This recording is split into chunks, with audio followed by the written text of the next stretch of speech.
of bounds. You saw it was for Iguodala, but Steph threw it in.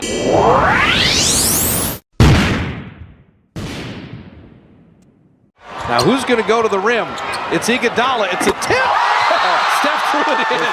It does not count, You folks. can't do that. But he threw it perfectly. If Iguodala could have gotten an angle on it and caught it in midair there. This is actually a violation. Get out of bounds.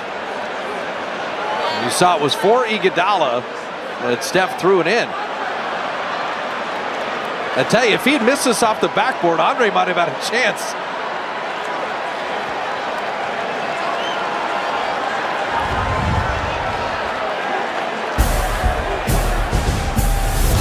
.2 left, and now Portland will have an opportunity.